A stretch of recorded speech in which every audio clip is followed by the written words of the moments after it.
الرجیم بسم اللہ الرحمن الرحیم وَيُكَلِّمُ النَّاسَ فِي الْمَهْدِ وَكَحْلًا. مہدی میں یا نہیں بابا، وَمِنَ الصَّالِحِينَ.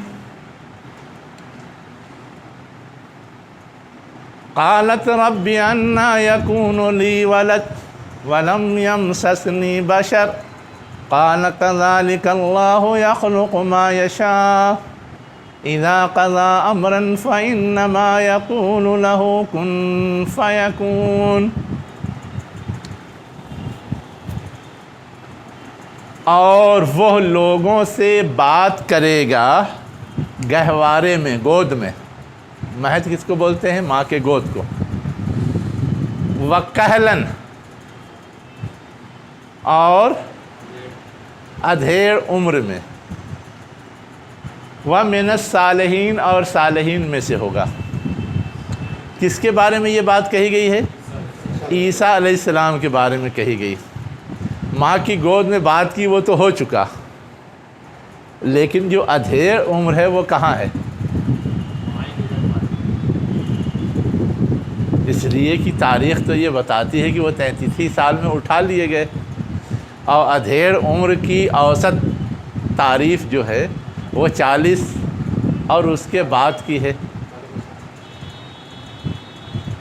یعنی جو بڑھاپے کی عمر مانی جاتی ہے 55 60 70 جو بھی، اس سے پہلے اور 40 کے بعد کی عمر کہل کہلاتی ہے. تو وہ تو ابھی آئی ہی نہیں.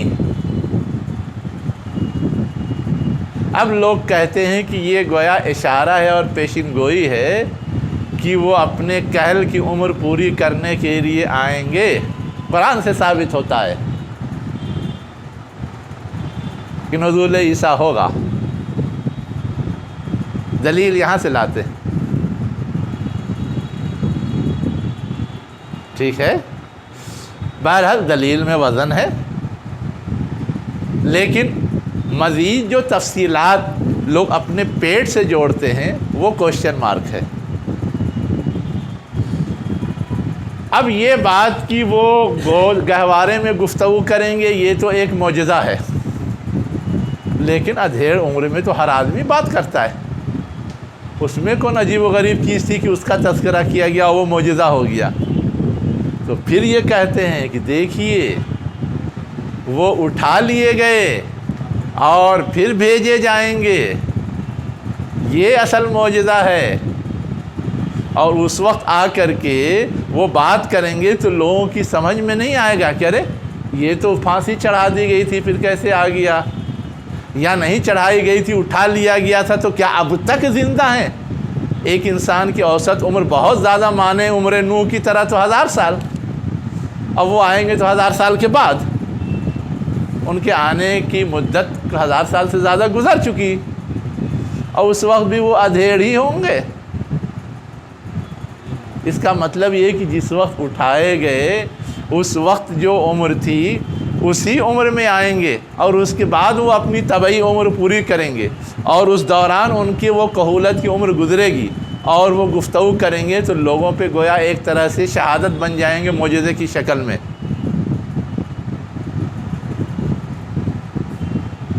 اس کو جتانے کے لیے یا اس کو سمجھانے کے لیے بالخصوص تذکرہ کیا گیا ہے کہ وہ کہل کی حالت میں بات کریں گے، ورنہ کیا ضرورت تھی؟ وہ تو ایک کامن بات ہے، کامن سینس کی بات ہے کہ کہل کی حالت میں کوئی بات کرتا ہے، لیکن ان کی کہل کی حالت چونکہ عجیب و غریب ہوگی اس لیے اس کو بھی ایک معجزے اور ایک خصوصیت کی شکل میں ذکر کیا گیا. آگے اور کہا گیا وَمِنَ الصَّالِحِينَ، اور وہ نیکوکاروں میں سے ہوگا. یہ بھی کہنے کی ضرورت کس کے لیے پڑی؟ جو سامنے مخاطب تھے نا، انہوں نے ان پر الٹے سیدھے الزامات لگائے تھے. اس الزامات کی صفائی ضروری تھی. اس لیے اللہ تعالیٰ ڈکلیئر کر رہا ہے کہ یہ جتنے الزامات لگے ہیں سب غلط. جیسے ہمارے دوسرے نیکوکار بندے تھے ویسے ہی وہ بھی ہوں گے اور ہیں. اب آگے مزید باتیں کہی جا رہی ہیں.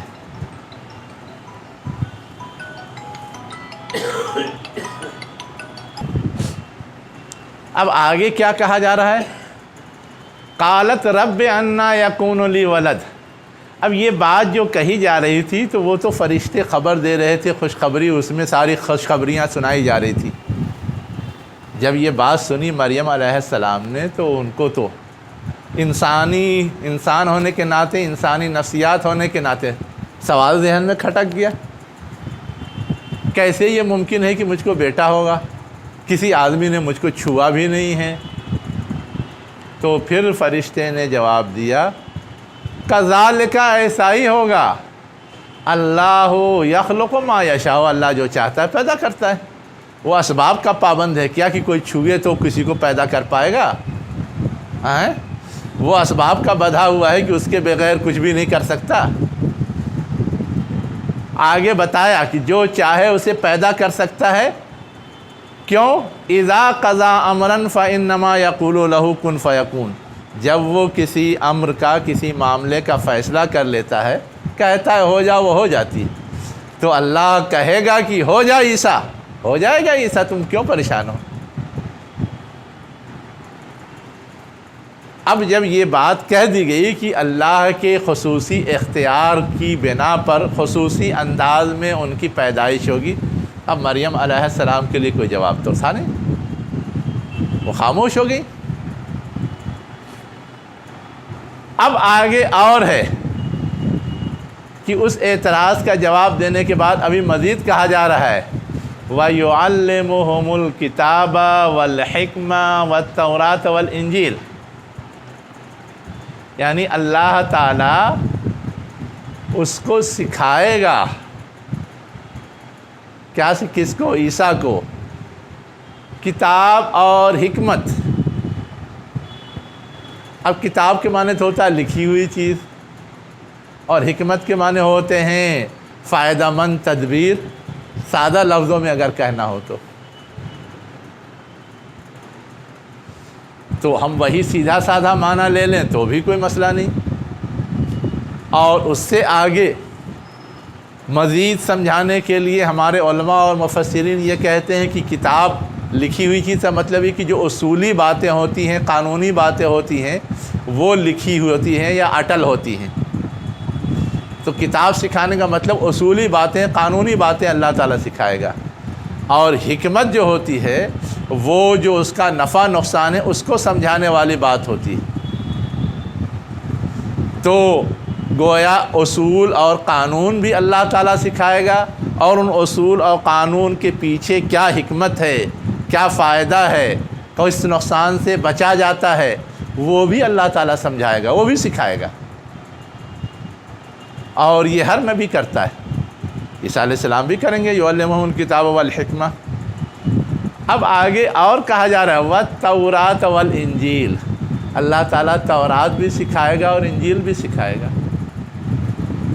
اب جب کتاب دے دی اور اس میں اصول قانون مل گیا، حکمت دے دی اور اس میں نفع نقصان کی فہمائش ہو گئی، تو پھر تورات انجیل کیا مانا؟ اور جب تورات سکھانا ہی تھا تو پھر انجیل سکھانے کو، دونوں تو اللہ ہی کتاب ہے، ایک کتاب کافی؟ یہ سب سوال اٹھتا ہے نا۔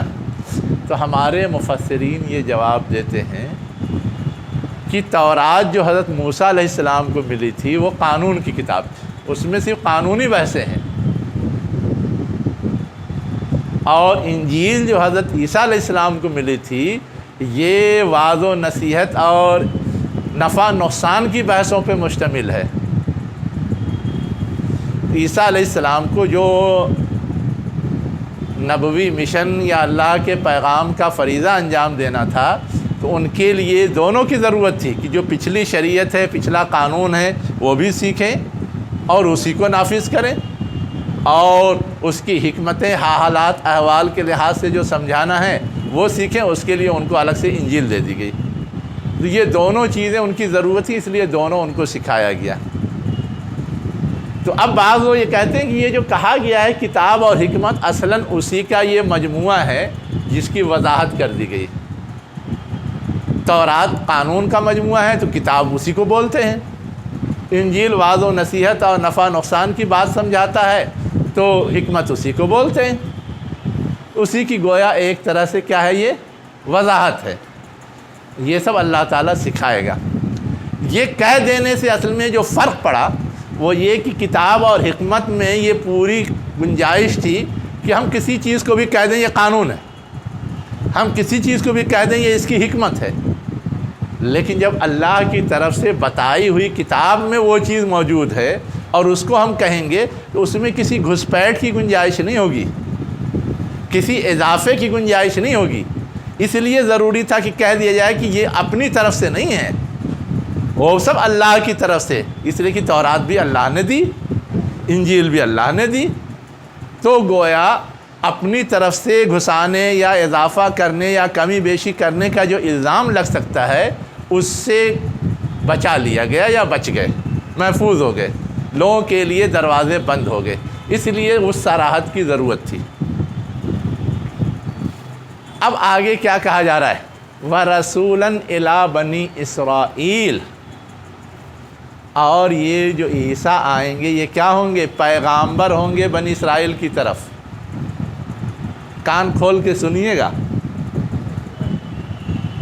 عیسیٰ علیہ السلام عالمی نبی نہیں تھے، عالمی رسول نہیں تھے، وہ ایک خاص قوم کے رسول تھے۔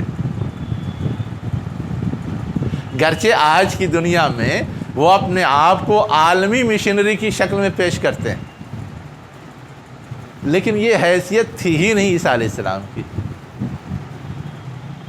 خود انہوں نے یہ اسٹیٹمنٹ دیا ہے کہ مجھے تو بنی اسرائیل میں جو بھیڑیں ادھر ادھر بہک بہک کے جا رہی ہیں ان کو پکڑ کے اور سمیٹ کے رکھنے کے لیے بھیجا گیا ہے۔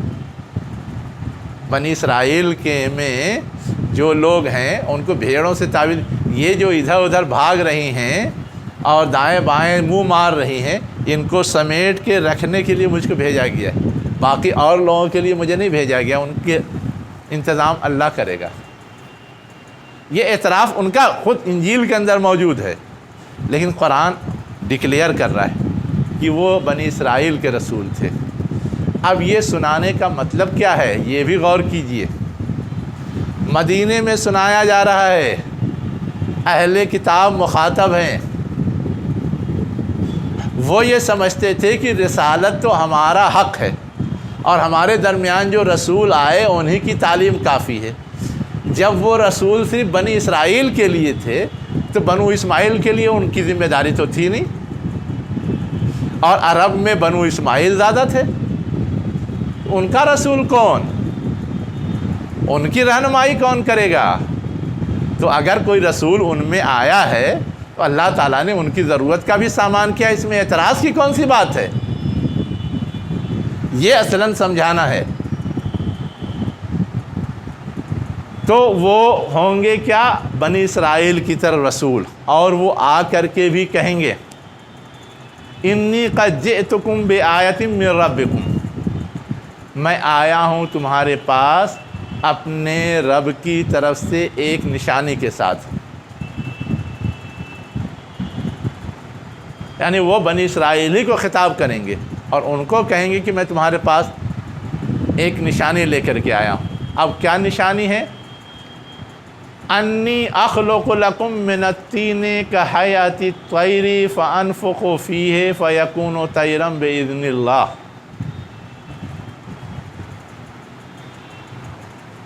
کہ میں بناتا ہوں تمہارے لیے مٹی سے پرندے کی صورت یا پرندے کے مانند ایک مجسمہ اور ایک ہیئت، ایک تصویر، پس اس میں پھونکوں گا یا پھونک ماروں گا، فیکون طیرن، پس وہ ہو جائے گا پرندہ، باذن اللہ، اللہ کے اذن سے۔ اب عیسائی لوگ کیا کرتے ہیں، اس کو اڑا دیتے ہیں۔ وہ اللہ کے بیٹے، وہ بھی وہی صلاحیت رکھتے ہیں، وہ یوں ہی پیدا کر سکتے ہیں، اسی لیے پیدا کرتے تھے، اسی لیے پھونک مار دیتے تھے تو زندگی آ جاتی تھی، جان آ جاتا تھا۔ اور باذن اللہ کو کیا کرتے ہیں، اڑا دیتے ہیں کہ یہ سب کچھ اللہ کے اذن سے ہوتا تھا، یہ اڑا دیتے ہیں۔ اسلام کہتا ہے کہ یقیناً ان کو اللہ تعالیٰ نے یہ خصوصی صلاحیت دی تھی، لیکن یہ اللہ کی عطا کردہ تھی، ان کی ذاتی نہیں تھی۔ اب خصوصی صلاحیت کوئی بھی ہو، اگر کسی کی دی ہوئی ہے، اس کی وہ حیثیت کبھی نہیں ہوتی جو ذاتی صلاحیت کی ہوتی۔ اصلاً تو کمال ذاتی صلاحیت ہے، اور وہ ان کے اندر نہیں تھی، تو ان کو پھر کیسے خدا بنایا جا سکتا ہے، یا معبود کہا جا سکتا ہے، یا بڑا سمجھا جا سکتا ہے، یا اللہ کے مقابلے میں کھڑا کیا جا سکتا ہے۔ اس کے بعد دوسری بات کیا کہیں گے وہ، وَأُبْرِئُ الْأَكْمَحَ وَالْأَبْرَصَ، اور میں صحت یاب کر دوں گا کس کو، اکمح۔ اکمح کس کو بولتے ہیں، مادر زاد، کس کو، نابینا، کوڑھی تو ابرس کو بولتے ہیں، سفید داغ والا کوڑھی۔ مادر ذات اندھا جو ہوتا ہے اس کو بولتے ہیں اکمح، ماں کے پیٹ سے جو اندھا پیدا ہوتا ہے۔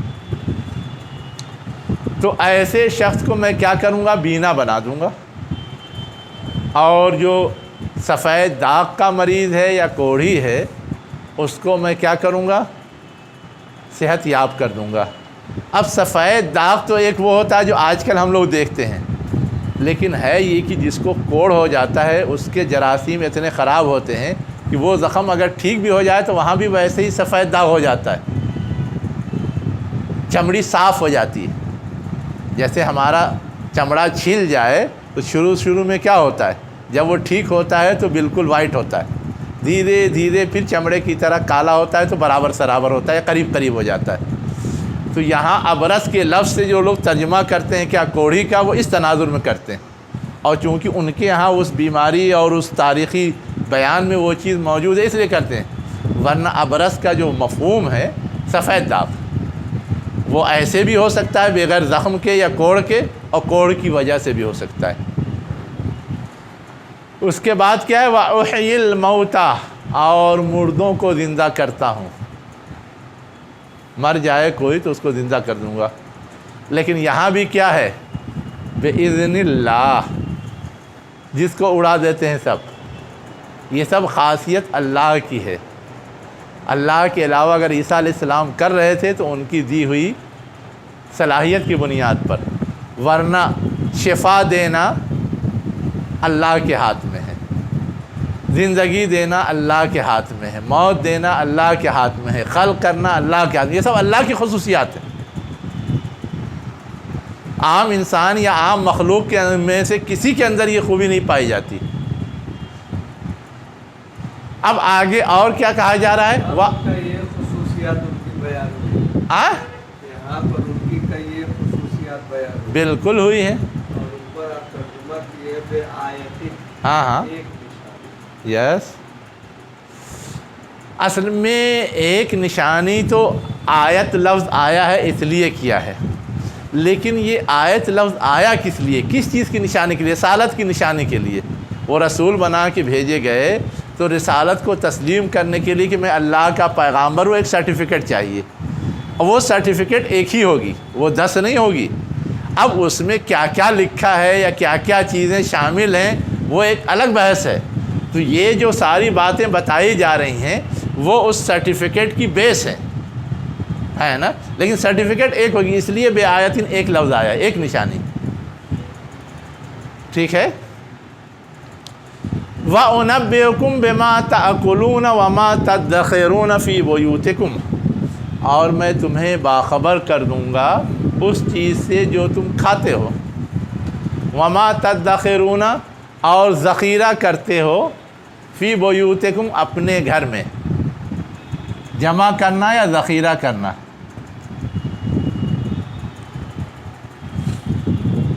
یعنی گویا ایک طرح سے تھوڑا بہت غیب کا علم بھی ہے۔ ہر چیز کا دعویٰ تو نہیں کیا کہ ہر غیب کا علم ہے، لیکن کھانے پینے کی چیز، جمع کی ہوئی چیز کا علم ہے۔ گویا جو علم اللہ تعالیٰ نے ان کو دے دیا، اللہ تعالیٰ تو کہتا ہے کہ غیب کا علم تو میرے پاس ہے، الا یہ کہ میں کسی کو کچھ بتا دوں، تو ان کو یہ بتا دیا، اور انبیاء کو دوسری چیزیں بتا دیں، اتنا ان کو یقیناً تھا۔ وہ سب عطائی تھا، کسبی نہیں تھا۔ ان فی ذالک لآیۃ لکم ان کنتم مؤمنین، بے شک اس میں کیا ہے؟ نشانی ہے، یعنی ان کے رسالت کی نشانی ہے تمہارے لیے، ان کنتم مومنین، اگر تم ایمان لانے والے ہو۔ اب یہ جو جملہ کہا گیا ہے اصلاً اس بات کی طرف بھی اشارہ کر رہا ہے کہ جو لوگ اس وقت حضور کے زمانے میں موجود تھے، جن کو خطاب کر کے یہ ساری تفصیلات سنائی جا رہی تھیں، اصلاً ان کو بھی یہ بتایا جا رہا تھا کہ یہ ساری جو باتیں حقیقت پہ مبنی ہیں، جس کا اعتراف خود یہ رسول بھی کر رہا ہے، اللہ بھی ڈکلیئر کر رہا ہے، تم بھی جانتے ہو کہ اصل حقیقت یہی ہے، باقی جتنی چیزیں ہیں سب اضافی ہیں، گڑبڑ ہیں۔ تو اگر تم یہ سمجھتے ہو تو اب تو تم کو سمجھ لینا چاہیے کہ یہ رسول سچا ہے، برحق ہے، صحیح بات بتا رہا ہے، اس کو ماننے ہی میں عافیت ہے، نہیں مانیں گے تو جھیلنا پڑے گا۔ اب آگے کیا کہا جا رہا ہے؟ وَمُصَدِّقًا لِمَا بَيْنَ يَدَيَّ مِنَ التَّوْرَاتِ، ابھی عیسیٰ علیہ السلام کا بیان ہی چل رہا ہے، اور تصدیق کرنے والا ہوگا اس کی جو میرے دونوں نہیں، اور میں تصدیق کرنے والا ہوں اس کی جو میرے سامنے ہے۔ یہ خود ڈکلیئر کر رہے ہوں گے نا، جئتکم بآیۃ من ربکم، عیسیٰ علیہ السلام اس تناظر میں بے یدیہ آیا ہے، اور تصدیق کرنے والا ہوں اس کی جو میرے سامنے ہے، کس میں سے؟ تورات میں سے۔ یعنی ایسا نہیں کہ پہلے سے جو کتاب موجود ہے میں اس کو ریجیکٹ کر رہا ہوں، میں اس کو مان رہا ہوں، وہ اللہ کی طرف سے ہے، اس کا میں پابند ہوں، اس کو مجھے فالو کرنا ہے۔ وَلِأُحِلَّ، اور میرے آنے کا مقصود یہ بھی ہے کہ میں حلال کروں تمہارے لیے بَعْضَ الَّذِي حُرِّمَ عَلَيْكُمْ، ان میں سے بعض چیزوں کو جو تم پر حرام کر دی گئی، حقیقتاً وہ حرام نہیں ہے لیکن تم پر حرام کر دی گئی۔ اب کیا چیز حرام نہیں تھی اور حرام کر دی گئی تھی؟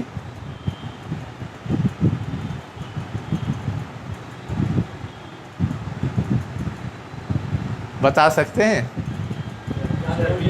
ان کے حوالے سے یہ بات ہے کہ بہت ساری چیزیں حلال تھیں لیکن انہوں نے اپنے طور پر ان کو حرام ٹھہرا لیا تھا، جیسے چربی کے بارے میں ہے، اونٹ کے گوشت کے بارے میں ہے، اور بھی ہے۔ جی ارے اتنی معمولی باتیں ہیں کہ آپ تصور نہیں کر سکتے۔ سنیچر کے دن یہ تھا کہ دنیا کا کوئی کام نہیں کرنا ہے، صرف اللہ کی عبادت کرنی، یہی تھا نا اس کا اصل روح اس کی۔ اب وہ مچھلی کا شکار ہیلے بہانے سے کرتے تھے بگڑے ہوئے لوگ، لیکن جو لوگ نہیں کرتے تھے وہ اب اتنے محتاط کہ مریض کی عادت کرنے بھی نہیں جاتے تھے، اس دن اس کو بھی حرام سمجھتے تھے۔ جیسے ہمارے یہاں بہت سارا غلو پسندی آ جاتی ہے نا، جو بہت بڑے محتاط ہوتے ہیں، چھینک بھی آئی تو پتہ نہیں گندا ہو گیا، کپڑا بدلو، ہے یا نہیں ہے؟ بعض لوگوں میں اس طرح کی نفسیات پیدا ہو جاتی ہے، تو ویسے ہی نفسیات ان کے اندر سبت کے سلسلے میں پیدا ہو گئی تھی، اور ایسی چیزیں کر رہے تھے کہ جو چیز لازم ہے، ضرورت ہے، اب بیمار کی عادت تو ہر حال میں ہونی چاہیے، لیکن نہیں، آج صرف نماز پڑھنا ہے، کوئی کام نہیں کرنا ہے، مریض کی عادت بھی نہیں کرنی ہے۔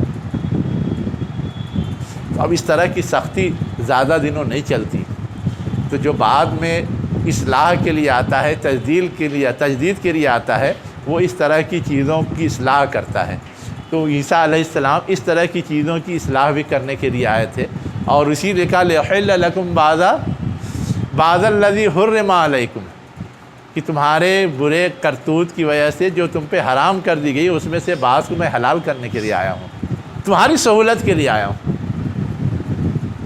وَجِئْتُكُمْ بِآیَةٍ مِّن رَبِّكُمْ، اور میں آیا ہوں تمہارے پاس اپنے رب کی طرف سے نشانی کے ساتھ، یعنی الٹپ نہیں، میرے پاس پروف ہے، ثبوت ہے، سرٹیفکیٹ ہے۔ فَاتَّقُوا اللَّهَ وَأَطِیعُونِ، پس تم لوگ کیا کرو؟ اللہ سے ڈرو اور میری پیروی کرو۔ ان اللہ ربی و ربکم، بے شک اللہ میرا رب اور تمہارا رب ہے، فاعبدوہ، پس اسی کی عبادت کرو۔ ھذا صراط مستقیم، یہی سیدھا راستہ، یعنی اللہ کی عبادت کرنا یہ سیدھا راستہ ہے۔ اب اس کے بعد آگے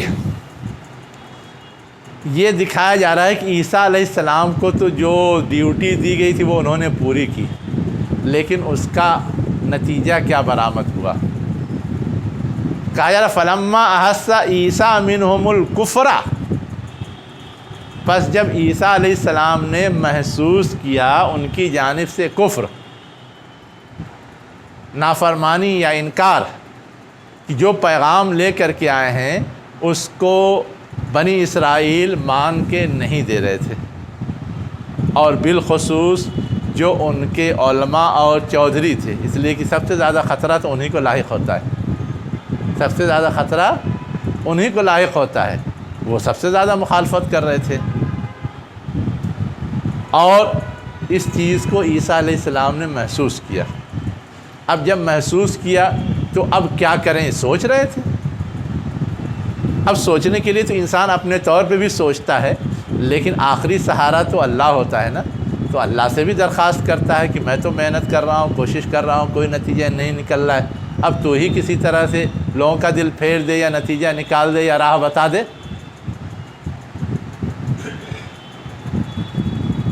تو آگے یہ بتایا جا رہا ہے کہ جب انہوں نے یہ محسوس کیا تو کہا من انصاری الی اللہ، کون میرا مددگار ہوگا اللہ کی طرف۔